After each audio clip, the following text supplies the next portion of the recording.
A partir de agora, na Unesp FM, Observatório do Esporte.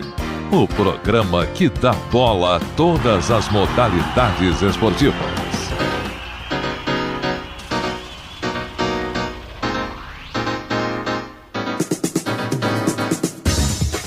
Um abraço para você, sintonizado em 105,7 nas ondas da Unesp FM. Está começando mais uma edição do Observatório do Esporte.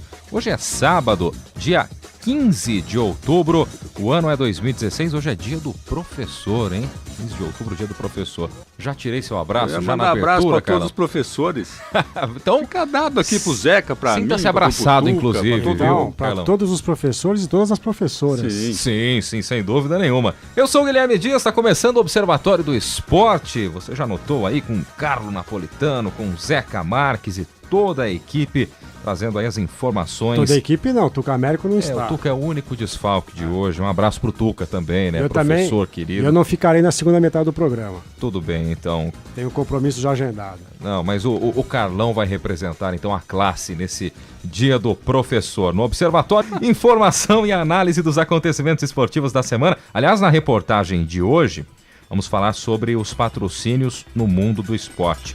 Vamos atualizar o ouvinte com as últimas informações a respeito do patrocínio dos esportes olímpicos aqui no Brasil e também os prós e contras do patrocínio estatal aos clubes do futebol brasileiro. Falamos com o pesquisador de marketing esportivo Mário Luiz Soares, o jornalista Adalberto Leister, o presidente da Confederação Brasileira de Handebol Mário Luiz Oliveira e os atletas, o Diogo Hubner e o Felipe França. Já vamos abordar este tema aqui no Observatório. A informação vai além das quatro linhas.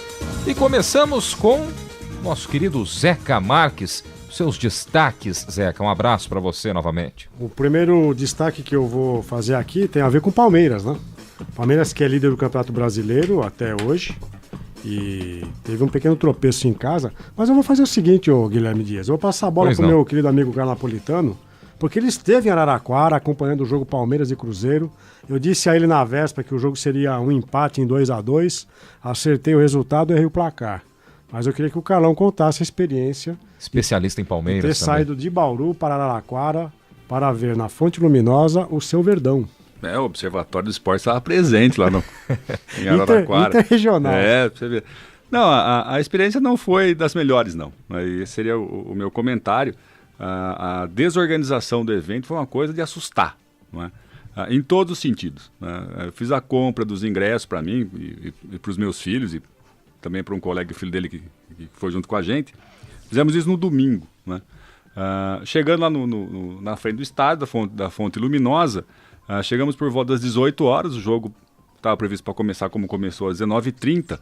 Era aproximadamente 15 para as 8, nós estávamos fora do estádio ainda, porque fomos direcionados para uma fila para fazer a retirada dos ingressos. Nós tínhamos apenas a impressão do voucher, né, para entrar no estádio e ficamos esperando essa enormidade de tempo fora, e não só nós, mas como a grande, talvez maioria dos torcedores, e contando ali muitas crianças, muitos idosos, né, pessoas com dificuldade de mobilidade, como cadeirantes, pessoas que usam muletas, não tendo acesso adequado para o estádio, né. Esse é o primeiro problema, né. Então, entramos, o jogo já estava no começo do segundo tempo, tendo decorrido uns 15 minutos mais ou menos. Segundo tempo ou primeiro tempo? No primeiro tempo. Fora isso, no final do jogo, isso também eu percebi durante a entrada, a forma de evacuação do estádio dos torcedores é muito lenta, né? É um estádio bonito, até moderno, de boa visibilidade, bem iluminado, um gramado bom, né? No entanto, tanto o acesso para a entrada e para sair do estádio ele é muito pequeno, né? Então nós demoramos um tempão para sair, né, do estádio, o que pode gerar risco, né? Algum tumulto ali que possa causar, as pessoas podem sofrer alguma coisa, algum dano. Qual foi a ideia que eu tive, a visão que eu tive do estádio? Todos os lances de arquibancada foram completados com assentos, aqueles assentos que são baixos, e sem lugar de passagem, né, como geralmente tem nas modernas arenas, né? Para ter uma ideia, tentando visualizar, aí uma das saídas, né, que parece um fosso, naquelas saídas das arquibancadas, tinha cadeira encostada na mureta. Então as pessoas estavam encostadas na mureta e para descer a arquibancada, descia por cima das demais cadeiras, né? Teve um senhor na minha frente que estava carregando uma criança, quase ele caiu. Né? Ele se desequilibrou, quase ele cai. Se ele não fosse outros torcedores segurando, ele teria sofrido um acidente ali, uma queda e talvez se machucado. Então a experiência como torcedor foi das piores, não é? Até por causa do resultado. Até pelo resultado, sim. Acho que não pelo resultado em si, mas pelo futebol apresentado pelo Palmeiras. Né? Um time que é líder e tem o melhor ataque num jogo inteiro, não chutar uma bola ao gol, né? É uma coisa que o Palmeiras tem que se preocupar. Né? E talvez aí um erro de escalação do Cuca, né, na minha leitura. Ele insiste com 3 atacantes que são rápidos e leves, mas um jogo em casa, né? E que o time adversário vem na retranca. Então não tem porquê disso. Então o time não tinha armador, né? Como faz tempo que não tem, e não conseguiu criar oportunidades. Talvez ali entrando com centroavante mais alto para uma bola mais alta, truncador, né, para bater como Alexandre, com a zaga alta e forte do Cruzeiro. Como o Alexandre, o Rafael Marques. Que também para mim é um engodo, né? Ele pegava a bola no meio e ia para o canto esquerdo, né? E então o jogo em si também foi terrível. Ou seja, perdeu viagem no que diz respeito ao futebol do Palmeiras, que não apresentou, e passou nervoso também o que aconteceu antes da partida. Assim, eu já tinha dito que talvez o último jogo que eu assisti no interior foi Palmeiras Noroeste 2011, aqui no Alfredo de Castilho. Eu tinha prometido para mim que eu nunca mais voltaria ao estádio de futebol. Daí eu fui assistir o Palmeiras e Mogi, o Zeca estava junto com a gente no Allianz Parque, ali mais fácil acesso e tal. Na noite de quinta-feira, essa experiência eu acho que eu voltei a pensar de nunca mais voltar ao estádio de pelo futebol. menos ficar um bom tempo Mas afastado. em 2012, Carlos Napolitano esteve no Estádio da Luz, vendo Benfica e Marítimo. Quanto tempo nós demoramos para entrar no estádio? 2 minutos. Falei para os meus meninos, nós fomos assistir um jogo do Yankees em Nova York, demoramos também 2 minutos para entrar e para sair, Zeca. Então é uma falta de respeito com o torcedor, né? É uma falta de respeito do Palmeiras com o seu torcedor. Quando eu estava em Lisboa, que eu ia muito ao Estádio da Luz, o ingresso vem com um leitor de smartphone. Você exibe o smartphone na tela da catraca e a entrada é liberada, resolveu. Não tem que retirar ingresso. Já que a pessoa tem que imprimir o voucher, esse voucher podia vir com código de barra. Lógico. Bom, mas eu falei do Palmeiras porque o que eu queria destacar é o jogo Flamengo-Fluminense que aconteceu na quinta-feira à noite. Vejam, não dá para imaginar que um Fla-Flu aconteça em Volta Redonda. Acho que não é um estádio para um Fla-Flu, ainda mais sendo o Flamengo o vice-colocado do Campeonato Brasileiro. E o Fluminense postulante ao G6. E o Fluminense querendo uma vaga para Libertadores. Então não dá para imaginar que esse jogo tenha ido para Volta Redonda. Se todos os times estão vendendo os mandos, o Palmeiras foi para Araraquara, o América já vendeu o mando, jogou com o Palmeiras em Londrina, não dá para entender. Santa Cruz jogou com o Corinthians em Cuiabá. Mas o Palmeiras não foi mando, né? Que o Allianz Parque estava Allianz sendo Parque usado para um show do André Bocelli. Não, tudo bem, mas aí é a questão de o Palmeiras ter montado um estádio em que ele é dono de metade e outra metade é da seguradora. Não, quer dizer. nem metade, né, Zé? Mas vejam, o Fla-Flu não dá para conceber que um Fla-Flu dessa importância seja em Volta Redonda. E não dá para conceber que um árbitro como o Sandro Meirahit, que aliás foi o árbitro brasileiro na última Copa, em 2014, né? É interessante que ele foi o árbitro que inaugurou aquele dispositivo para saber se a bola entrou no gol ou não. Num jogo entre Honduras e agora não me lembro qual foi o adversário, um jogo no Beira-Rio. França? Talvez. França e Honduras, né? Então o Sandro Meirahit é que inaugurou esse dispositivo. E ele teve um erro, para mim, bastante grave, porque o assistente aponta um impedimento do gol do Fluminense, que seria o gol do 2-2 no final do jogo. Ele anula o gol, depois ele volta atrás, ele concede o gol e depois, sabe-se lá, porque forças ocultas, o gol é anulado novamente. Forças ocultas da televisão brasileira? Pois é, o Fluminense diz que houve uma ajuda externa. Isso já havia acontecido também envolvendo, não o Flamengo, não o Fluminense, mas o Palmeiras, que era o interessado direto nesse resultado. O Palmeiras, você deve lembrar, Carlos Napolitano, contra o Inter de Porto Alegre no Beira-Rio. O Beira-Rio ainda em obras, né, em 2012 também. E houve um gol do Palmeiras que é anulado porque houve uma ajuda, provavelmente externa, mostrando que havia um gol de mão ali do Barcos, né?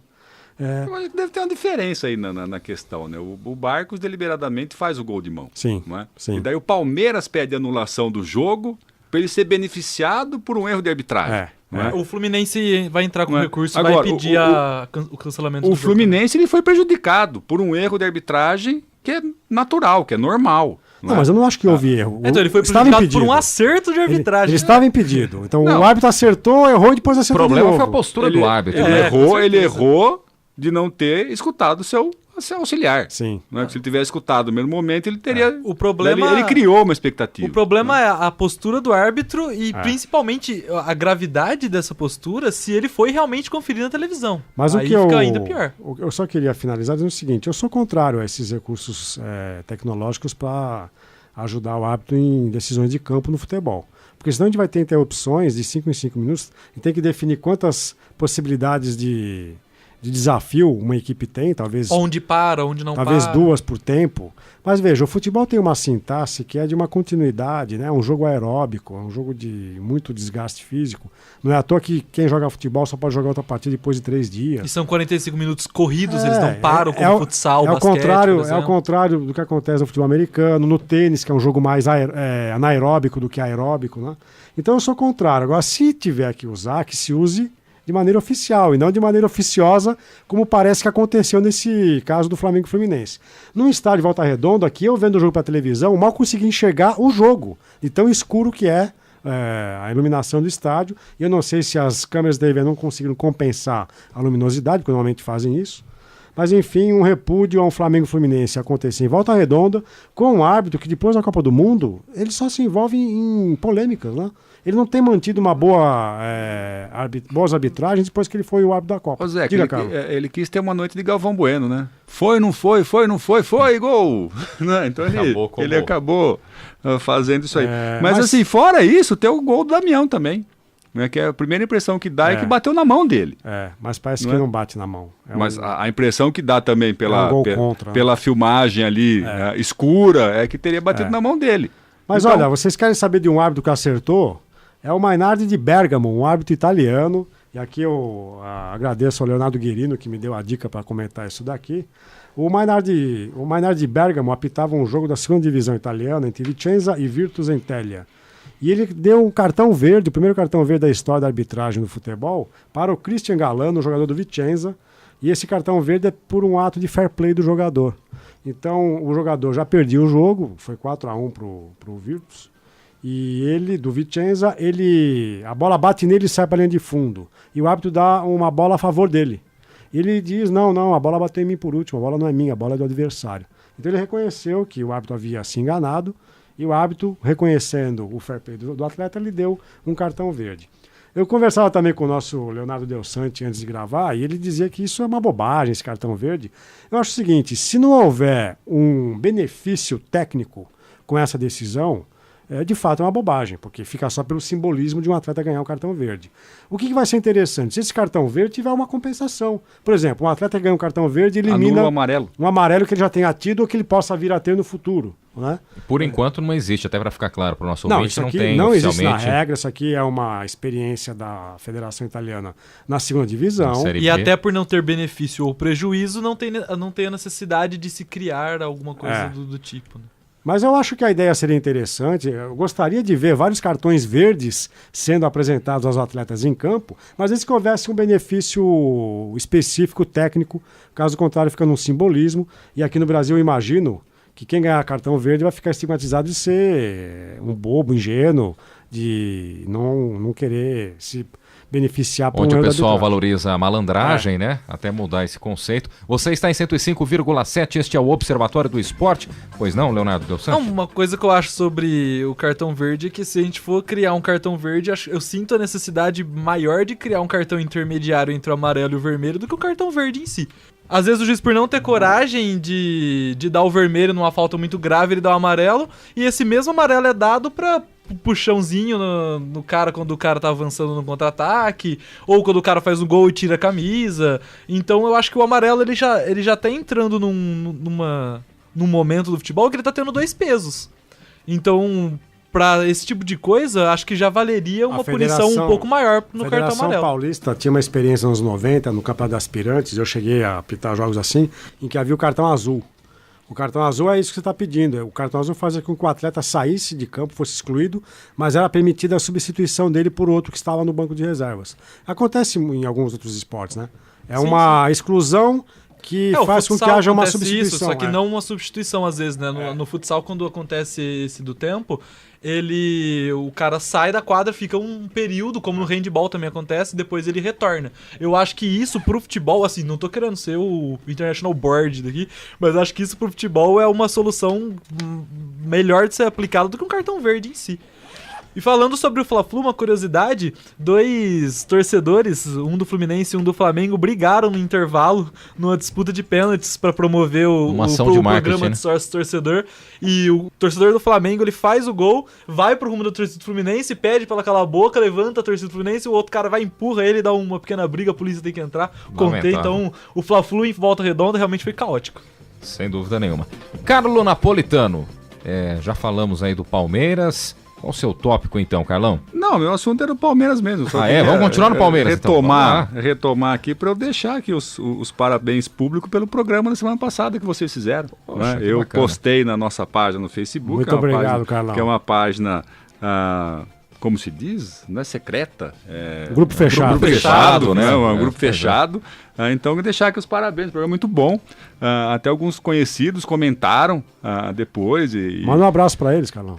Um deles foi o Paulo, que inclusive foi comigo assistir o jogo do Palmeiras. Ele disse que ele nunca tinha pensado nessa questão da narração da Fórmula 1 que vocês mencionaram. Que o Reginaldo Leme não é um perito no assunto, por não ter sido piloto, e que o Luciano Burti, nos comentários, acaba até desmentindo os comentários feitos pelo Reginaldo Leme. Então, esse foi um deles que comentou já no sábado passado sobre o programa. Então, fica aqui o registro pelo belo programa que vocês fizeram. E nós agradecemos toda a equipe, de parabéns então pelo programa da semana passada. Mas, tirando isso, vamos voltar então a falar do Palmeiras, Carlão. Na verdade não é do Palmeiras, eu queria colocar uma questão do Gabriel Jesus. Né? Que é do Palmeiras, mas da seleção. Né? Na seleção ele tem uma média de gols maior que Pelé. Né? Ele disputou 4 partidas oficiais até hoje com a seleção e já fez 4 gols. Né? E a média do Pelé é .83.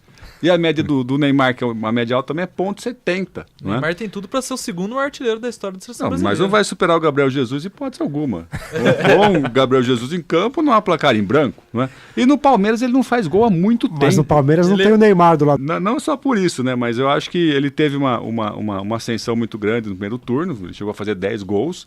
E no segundo turno ele fez apenas 1 contra o Flamengo. Né? Então ele tem aí passado em branco no Palmeiras por um bom tempo. Ele não está se guardando para o Manchester City, Carlos? Então, aí é uma questão que eu queria colocar para vocês. Os jogadores adversários aprenderam a marcá-lo ou ele está tirando o pé nos jogos do Palmeiras? Essa é uma questão. Eu acho que ele está com a cabeça já em Manchester e na seleção é diferente. Na seleção é uma grande vitrine para ele. Eu vi um comentário enquanto passava o jogo da seleção contra a Venezuela, que mandaram para mim, que é aquele momento que você vê que o Gabriel Jesus ele faz o gol na seleção e se fosse no Palmeiras ele não faria. Então a gente fica com um pouco de preocupação, mas ele mesmo disse que tá... Eu não tô com preocupação nenhuma com relação a isso. Eu como palmeirense sou preocupado, mas ele mesmo disse que joga duro. Você não torce Botafogo e Ribeirão Preto? Também. Também. Aliás, o Botafogo que no último final de semana acabou perdendo a vaga da Série C para a Série B, né? O acesso, consequentemente, mas questão do Gabriel Jesus, é inegável que na concentração o cara acaba mudando alguma coisa do comportamento dele, do dia a dia, sabe que não vai continuar por ali, ele até quer ser campeão brasileiro, evidente, ninguém vai entrar em campo com má vontade, mas no que diz respeito à concentração, a queda do futebol do Gabriel Jesus no Palmeiras pode ter sido isso. E o passe do goleiro da Venezuela também, né, meus amigos? Ajuda, né? Aí ajuda, né? Ajuda, um meio armador de primeira, né? O goleirão da Venezuela que deixou o Gabriel Jesus à vontade. Eu fico mais com a segunda hipótese, que ele tirou o pé mesmo e tá talvez desmotivado a jogar pelo Palmeiras e não que os adversários tenham aprendido a marcá-lo, porque ele já é uma realidade desde o ano passado. Né? E ele não se tornou... foi eleito revelação do Brasileirão. Uma realidade nesse ano. Né? Então... Nesse sentido, o Neymar, que já estava negociado há algum tempo, né? Desde meses antes de ir para o Barcelona, pelo menos mostrou que não tirou o pé, vamos colocar dessa forma então, porque ele continuou jogando a mesma bola dele pelo Santos, não oscilou tanto, né? A gente pode colocar dessa maneira. Menos no Japão contra o Barcelona na final do Mundial. Ali também não conseguiu ver a pé, cor né? da bola. Nem o Santos colocou o pé naquele jogo, então... Leonardo Del Sante, o que você trouxe pra gente aí? Não, eu acho que o grande destaque do Brasileirão fora no extracampo é justamente o mando de campo que está acontecendo agora, né? A CBF proibiu jogos fora no estado da origem do seu clube, ou seja, o Flamengo não pode vender jogos, ou seja, mandar jogos fora do estado do Rio de Janeiro. Isso principalmente para o Flamengo, que está sem o Maracanã e tem um estado que não tem grandes outros estádios, por outras questões que não cabem a nós, ele vai ser prejudicado. Isso é um fato. Por exemplo, o Palmeiras, essa regra, o Palmeiras poderia mandar jogar Araraquara, Ribeirão Preto, Mas sei lá, o Flamengo Santos. não se entende com o Botafogo, ele poderia usar o Engenhão. Poderia usar o Engenhão, Já que poderia não quer usar até usar o o estádio do Maracanã. Luso Brasileiro, que é o que o Botafogo está usando. Podia pequeno. usar o São Januário. O São Januário é meio difícil, mas pela Então. história. Mas, o Eduardo Bandeira de Mello, que é presidente do Flamengo, reclama, né, diz que ele tinha a expectativa de ser vendido também o mando do jogo do América, porque isso surge no jogo Palmeiras e América Mineiro, que foi mandado em Londrina, que é um estádio que é reduto de palmeirense, no norte do Paraná. E ele disse que vai ser prejudicado, porque estavam planejando vender o jogo América Mineiro e Flamengo na Arena Cuiabá. O Flamengo que vem mandando jogos, recentemente mandou em Brasília, Manaus e até no Pacaembu, os últimos 2-3 jogos. Devia ser igual ao inglês. O time tem que indicar onde é a sua casa. E o Flamengo não tem casa. Esse é o O ponto. Flamengo não tem estádio. Ele sempre usou o estádio que é municipal. Então ele devia fazer, já E que é o quando maior o time estádio do municipal mundo, é já que é o maior utilizado- torcedor do mundo, tem mais dinheiro do mundo, Boa, etc. Faz o estádio, né? Então Carlão. deixa de usar o dinheiro público do Rio de Janeiro e faça o seu. Concordo plenamente com o Carlão. Agora eu tô sentindo aqui uma pequena pontada assim de uma agressividade ao De líder no rubro-negro. vice-líder? Tô achando, viu? Algo nesse... É um desespero, Carlão. Um time que faz gol, tem validado um gol de mão, daí tem validado um gol legítimo do rapaz impedido, não é? Com Mas, o auxílio da arbitragem. aquilo que a gente fala aqui em São Paulo e que o Corinthians é sempre beneficiado pela arbitragem, no Rio de Janeiro falam isso do Flamengo. Sim. Né? Aliás, eu vi uma convocação ontem nas redes sociais, né?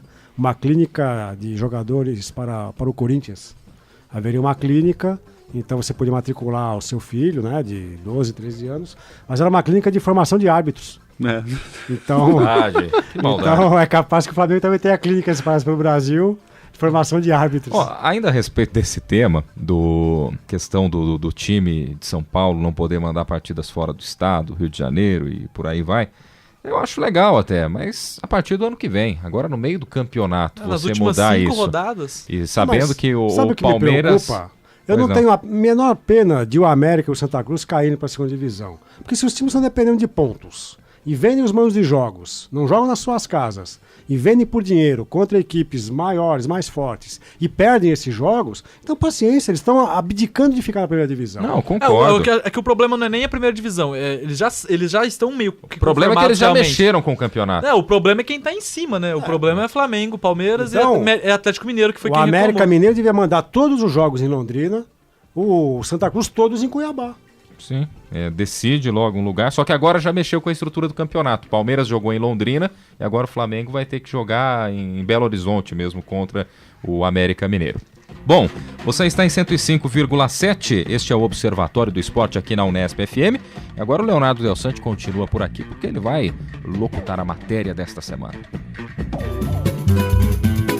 Observatório do Esporte. Confira a reportagem da semana. Um tema em debate.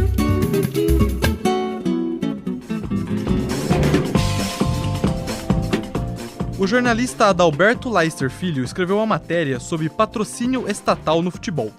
O texto foi publicado no site Máquina do Esporte. A matéria trata de como a Caixa Econômica Federal vai ser patrocinadora master da maioria dos clubes do Brasileirão.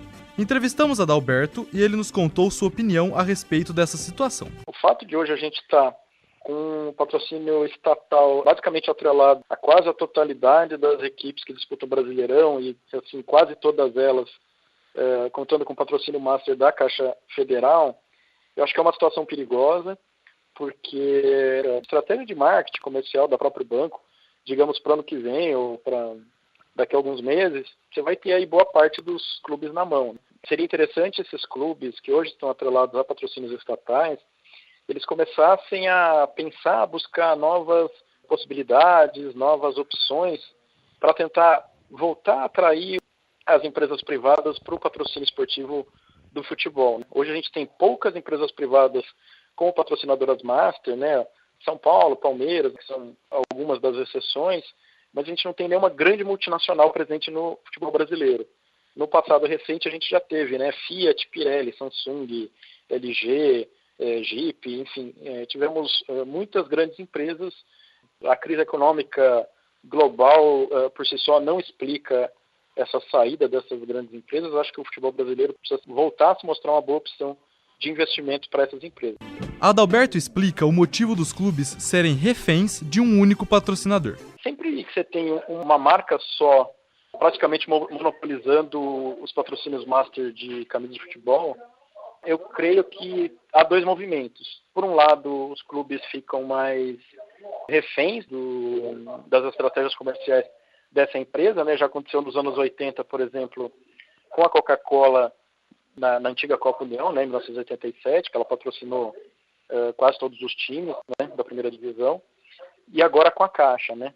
Por outro lado, os clubes, me parecem, às vezes ficam muito conformados. Já temos o patrocínio master da Caixa, então está tudo resolvido. Não está tudo resolvido, né.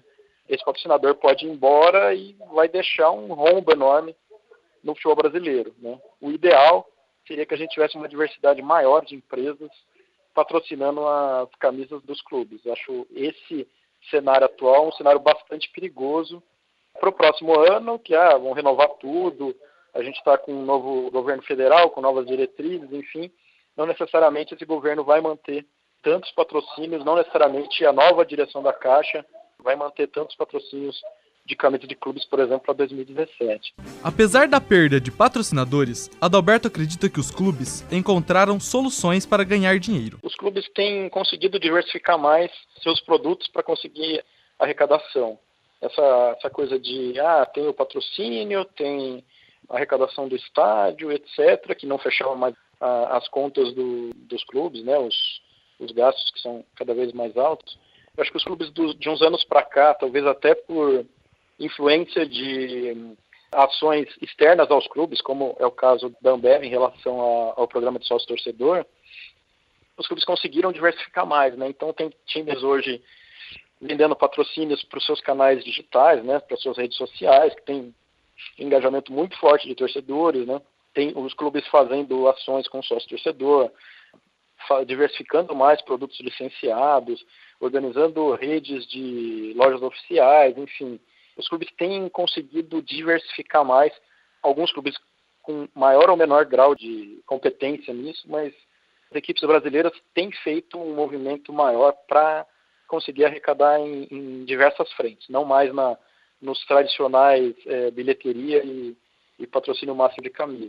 Por outro lado, o pesquisador Mário Luiz Soares acredita que essa situação ocorra pela má gestão dos clubes. É um problema que já é histórico, tá? E ele obrigatoriamente passa pela questão da gestão não profissional dos clubes em questão, seja ele Série A, Série B, qual for o campeonato promovido, seja ela por uma confederação, pela Comebol, qualquer um dos clubes. A gestão profissional hoje é um dos grandes problemas. No caso do Brasil, mais ainda, porque nós estamos vendo uma mudança de valores e a entrada de empresas que até então estavam completamente à mercê desse cenário, desse setor, e começaram a aplicar o seu investimento de marketing na divulgação de sua marca junto a esses clubes. O que é um contrassenso. Se você observar, tentar encontrar um motivo, um porquê de uma empresa estatal, no caso específico de uma Caixa Econômica Federal, que hoje detém 75%, mas próximo de 60% aí das receitas dos clubes da Série A, os outros 15% são promovidos aí, creio eu, se não me engano, pelo Banrisul, que é uma outra história também.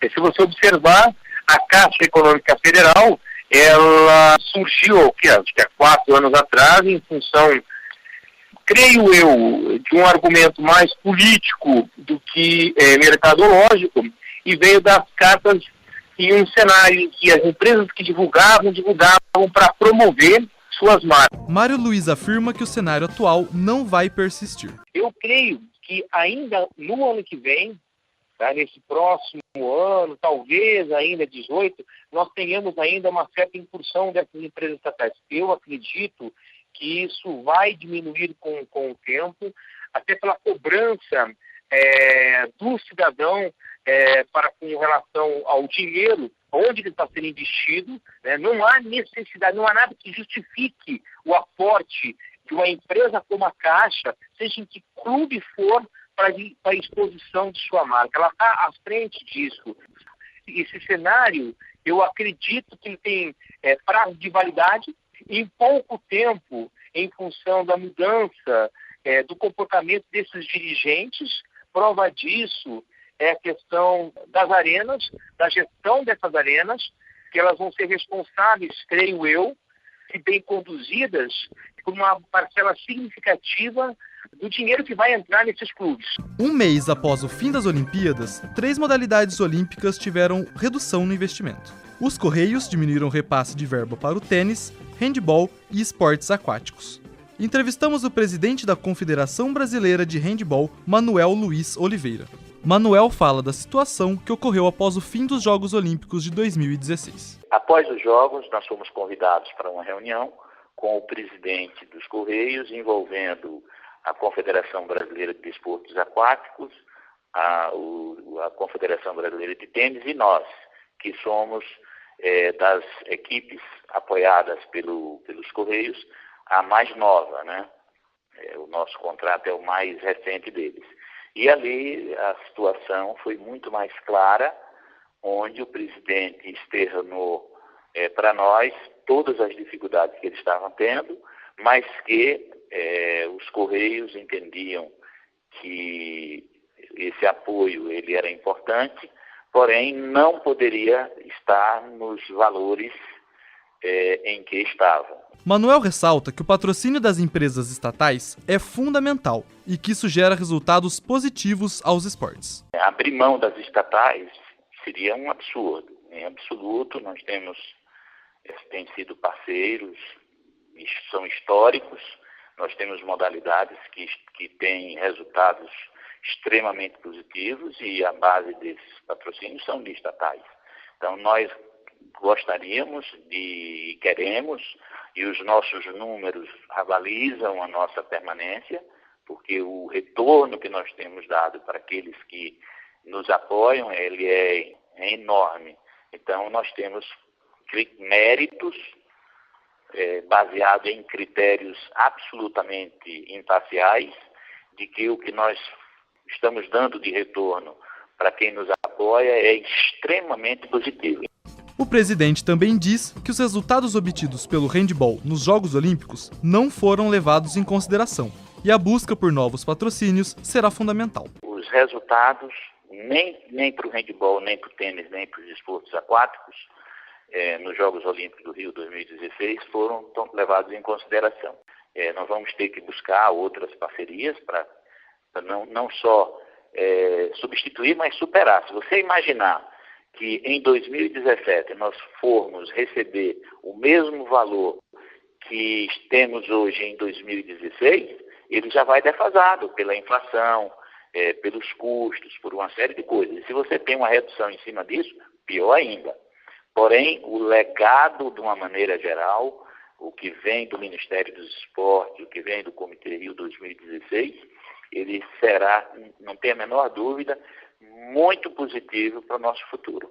O presidente da Confederação Brasileira de Handebol, Manuel Luiz Oliveira, encerra sua participação falando da importância dos patrocínios para os atletas. Os patrocínios são extremamente importantes para o desenvolvimento da nossa modalidade.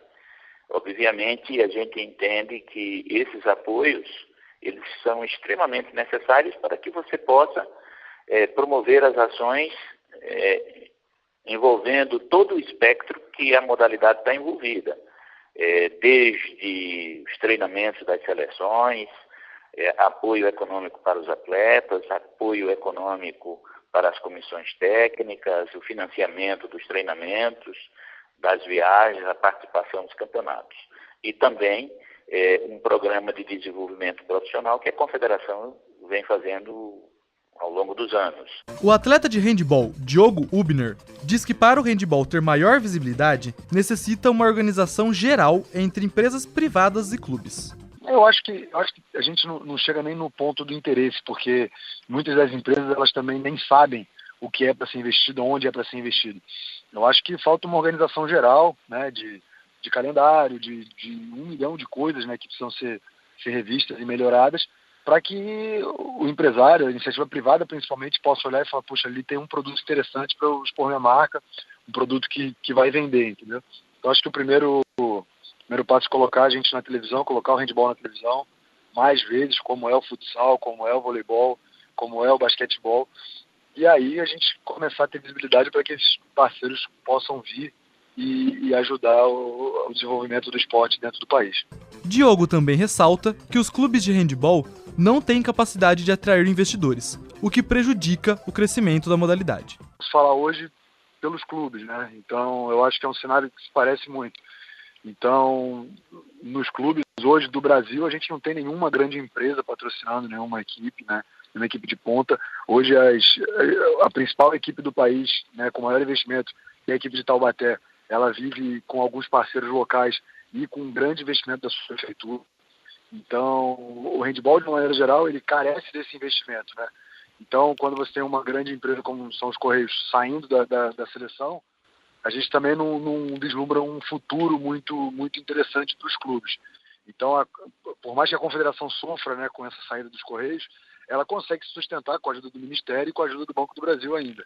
Então, eu acredito que vá sentir um pouco, mas as atividades das seleções elas não vão ser prejudicadas. Eu acho que talvez em questão de repasse de áreas de atletas, talvez isso, né, seja um pouco prejudicado, o que é ruim, mas a confederação ela consegue se sustentar, né, ir para as competições, consegue pagar as viagens dos atletas. Eu acho que isso não vai ser tranquilo, mas vai se manter. O grande problema hoje do handebol, eu vejo, é o investimento interno. A falta dessas empresas estarem incentivando e apoiando o handebol dentro do país. Tanto é que grande parte dos atletas da seleção masculina e da seleção masculina hoje atuam na Europa. Entrevistamos também o campeão mundial de natação, Felipe França. Ele acredita que se as federações souberem administrar o dinheiro recebido, é possível conseguir bons resultados. Eu tenho certeza que pode sim ter uma boa administração dessa redução de dinheiro, né, que a confederação tenha recebido, porque o Correios cortou esse patrocínio para a confederação. Então, o que eles deveriam fazer é administrar bem esse novo caminho, né, que a gente está para percorrer. Eu digo a gente porque eu também estou incluído, né? Eu dependo deles também para poder ir para uma competição internacional e nacional também. Então eles precisam cada vez mais centralizar, ver qual seria o objetivo maior das competições. Também vai ter redução de custos, qual competição que vale a pena ir, participar ou não, enfim, algumas coisas eles vão precisar ter, né, para que possa ser feito tudo direitinho, sem nenhum erro. Muito bem, depois da locução do Leonardo Del Sante, vamos aos agradecimentos antes da gente começar aqui a discutir o tema. Agradecendo ao jornalista Adalberto Leister Filho, ao pesquisador Mário Luiz Soares, ao presidente da Confederação Brasileira de Handebol, Manuel Luiz Oliveira, e aos atletas, o Felipe França e também o Diogo Hübner. Conosco agora, além do Carlo Napolitano, presença do Heitor Facini para debater o tema e também da Gabriela Brizotti. A gente começa justamente com a Gabriela. Você que participou diretamente aí da edição, de toda a elaboração da matéria, qual a sua posição a respeito desse patrocínio por parte das estatais, Gabriela? Um abraço para você. Um abraço para você, Guilherme. Um abraço, amigos da mesa, amigos ouvintes. Bom, essa questão de patrocínio, eu me recordo que não faz muito tempo que teve um caso entre o Palmeiras e a Crefisa, que é a patrocinadora, com o jogador Zé Roberto, que ao final da partida ele foi dar entrevista sem camisa e deixou a camisa sobre os ombros, onde não aparecia o patrocínio, a patrocinadora, e isso acabou gerando um problema entre o clube e a patrocinadora. E também um caso onde o Palmeiras queria fazer uma camisa comemorativa e usar o patrocínio da Parmalat, que era quem patrocinava antigamente. E a Crefisa também não gostou, não autorizou, porque é atual patrocinador, então não ficaria legal, assim. Mas, então, essa questão de patrocínio, ela meio que priva os clubes de algumas, por exemplo, comemorações com a camisa que o Palmeiras queria fazer e não deixaram. Qualquer tipo de ação que acabe pisando fora ali do que o patrocinador entenda que seja bacana para o clube. E, na verdade, né, Carlão pode falar também, o próprio Heitor, o pessoal tá pagando, tá bancando, assinou lá um contrato de relacionar a imagem do clube à empresa. É difícil você promover uma ação usando um outro patrocinador, uma empresa que há tempos atrás, no caso aí que citou a Gabriela, a Parmalat, vamos supor, que por muito tempo colocou dinheiro no Palmeiras, mas que não coloca mais hoje em dia. Tem que entender o lado também de quem está patrocinando, né? Eu como palmeirense acho que eu entendi essa tentativa da diretoria. Acho que é muito mais uma vontade do presidente Paulo Nobre do que qualquer outra coisa. Ou seja, ele é um torcedor fanático do Palmeiras antes de ser presidente, e ele tem uma recordação muito forte desse período da Parmalat no início da década de 90, acho que como todo palmeirense tem, não é? Comentei no início do programa, assisti na quinta-feira o jogo Palmeiras e Cruzeiro em Araraquara, acho que a maioria das camisetas tinha a estampa da Parmalat, né? E talvez aí o que pudesse ser feito é fazer a camiseta retrô, né, com as listas brancas, né, com a marca da Crefisa, no lugar da Parmalat, não é? Eu acho que seria feita uma homenagem para aquele período, mas também contemplando um contrato, como o Guilherme disse. Respeitando um contrato. Você faz um contrato, faz um aporte de milhões de reais, né, para aparecer a sua marca nos veículos de comunicação, não é? Na mídia como um todo, na camiseta, e as pessoas usarem, saírem na rua, e na hora de uma ação comemorativa o seu nome não vai estar lá. Então acho que eu entendo o posicionamento da Crefisa nesse sentido, e também entendo o lado do Palmeiras, não poder fazer o meio termo ali, uma camiseta comemorativa nesse sentido com os atuais patrocinadores. Sem dúvida.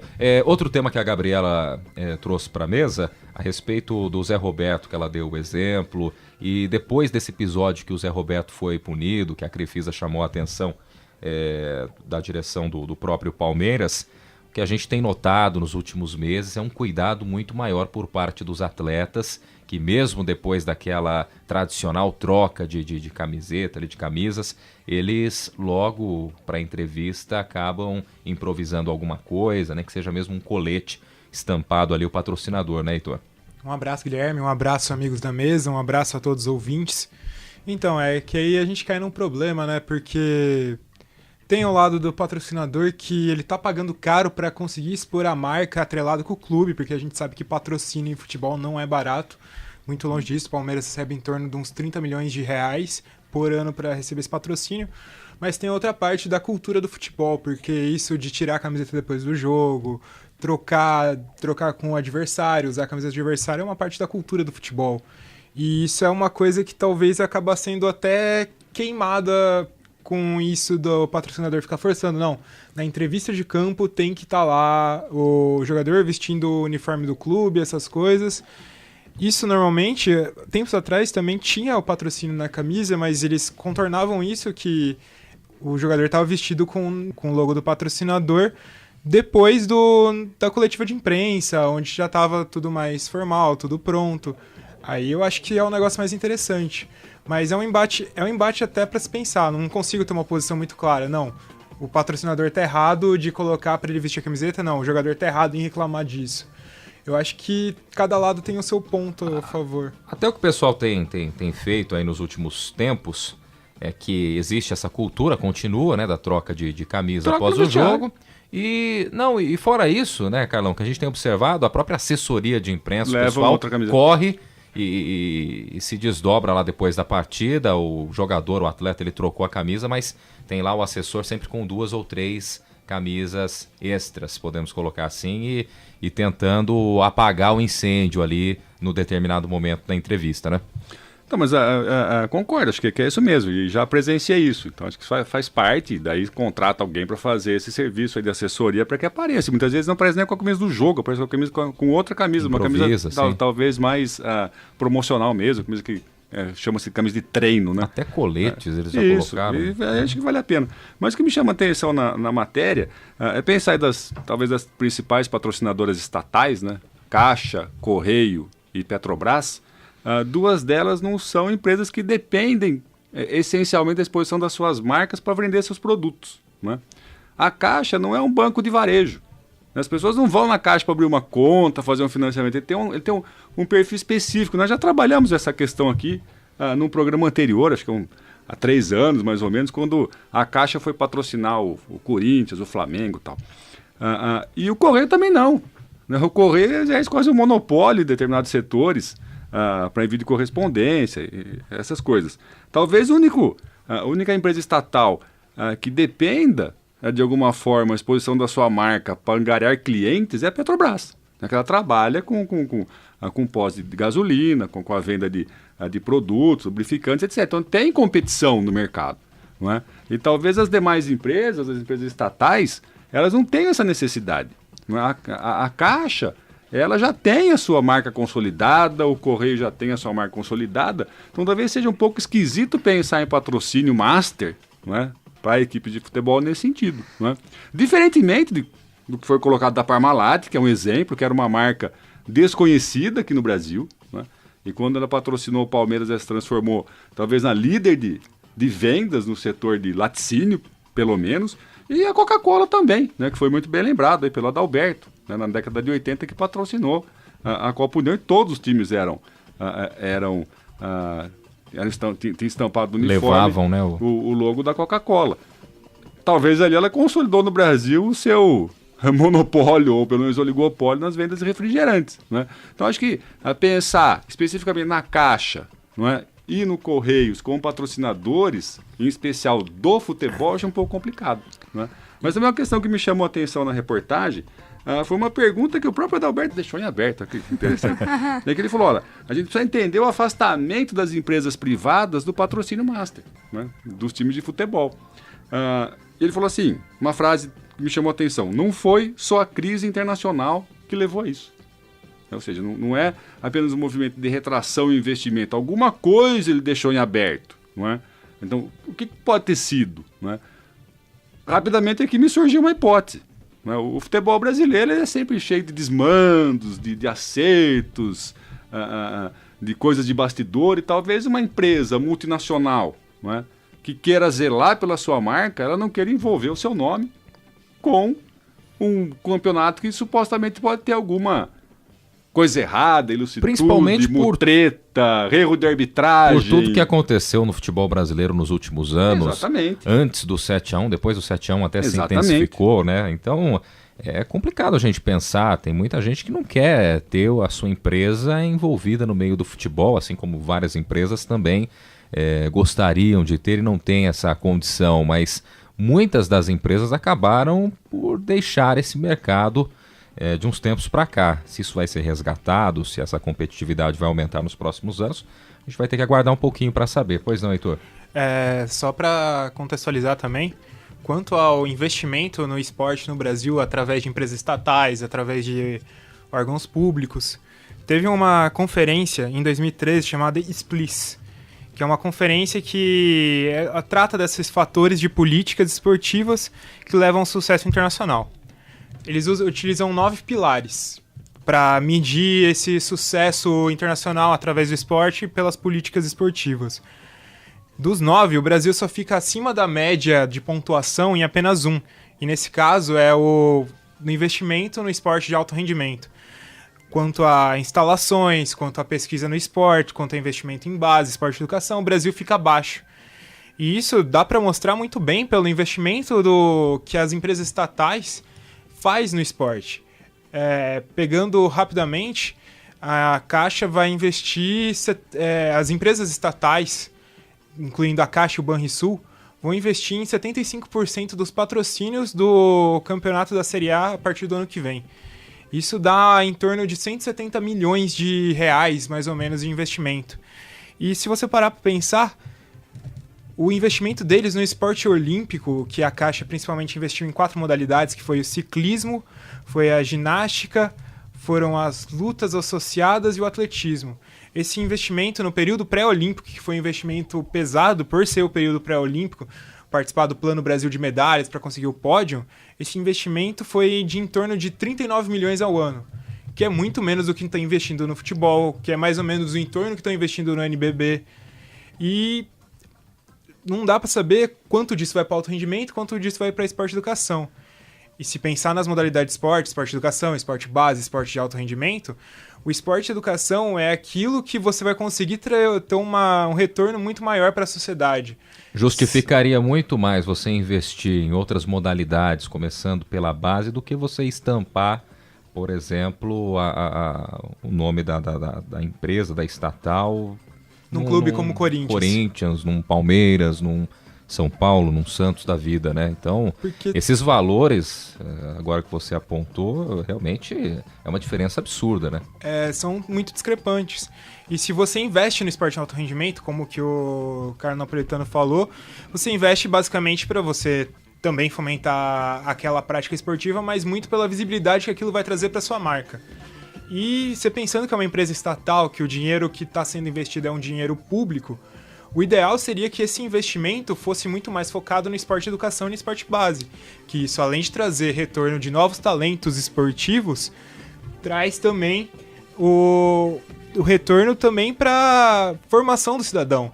Você, através da base, através do esporte e educação, você pode não formar um atleta, mas você forma um cidadão. Só repete, então, quanto para o futebol e quanto para essas modalidades que você citou, aproximadamente? É em torno das modalidades olímpicas que a Caixa investe, que é a ginástica, o ciclismo, as lutas e o atletismo, somando tudo por ano, dá em torno de uns 39 milhões, 40 milhões. 4 modalidades, 39 milhões. E no futebol? O futebol dá em torno de uns 160, 170 milhões. É muito grande a diferença, né? Gabriela, pois não? Só para completar o que foi dito aqui antes, que a Caixa, ela não é um banco de varejo, por exemplo, como foi dito, e se ela fosse assim, fosse buscar pessoas para abrir conta, ela patrocinaria somente o Corinthians, Flamengo, e já estaria na mídia fim de semana, praticamente todo fim de semana, todos os jogos estaria lá o logotipo da Caixa e não precisaria para patrocinar as outras equipes. Se ela patrocina sem ser Corinthians, Flamengo, é porque ela quer alguma coisa a mais que seja só abrir conta, essas coisas. A respeito de patrocinar a partir da base, o Felipe França, ele falou uma coisa pra gente que, por exemplo, ele viajou para os Estados Unidos e ele percebeu que lá as crianças, desde os 10 anos, já têm um conhecimento muito grande de natação, já sabem, já tem querendo ou não, um patrocínio, assim, uma ajuda do governo. E ele falou que ele, com 10 anos, não sabia nem que era uma prancha, por exemplo. Ele foi saber depois de quando cresceu, quando foi atrás do esporte, não, desde criança. Ele, quando 10 anos, não sabia nem que era uma prancha. A base muito mais estruturada, né? Até pra gente encerrar o assunto, pois não, Carlão? Não, acho que só precisaria pedir pro Manuel Oliveira, que é o presidente da Confederação de Handebol, dar um toque pro colega dele, né? O presidente da Confederação, presidente do Taekwondo, né? Saiu uma reportagem ontem na Folha de São Paulo, que o Michael Andrade, que foi medalhista de bronze nas Olimpíadas do Taekwondo, ele não recebeu o bônus, né, que é em decorrência de um patrocínio da Petrobras, e também não recebeu sequer o ressarcimento das passagens aéreas que ele gastou para participar dos treinamentos, dos eventos esportivos. Então seria interessante que o Manuel de Oliveira ligasse o presidente da Confederação de Taekwondo, que eu não vou nem dizer o nome aqui, para falar, repasse o dinheiro para o menino, coitado. O dinheiro está na conta, já foi passado pela Petrobras e ele não recebeu sequer o bônus e nem o ressarcimento pelos gastos efetuados. Que coisa, hein? Bom, e você, ouvinte do programa que acessa as redes sociais, curta a nossa página no Facebook. O endereço é o www.facebook.com/Observatório do Esporte. Acesse também o blog do nosso programa. O endereço é o www.observatoriodoesporteunesp.blogspot.com.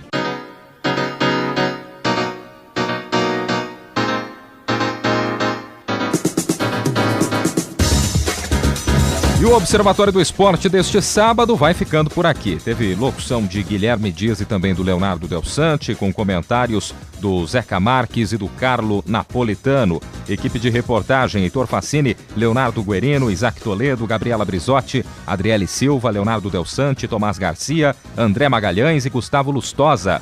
Direção: Fábio Fleury. Produção técnica: Paulo Pepa. O Observatório do Esporte é uma atividade de extensão do GECEF, Grupo de Estudos de Comunicação Esportiva e Futebol da Unesp. Para você, um grande abraço e até a próxima semana. Observatório do Esporte, informação além das 4 linhas.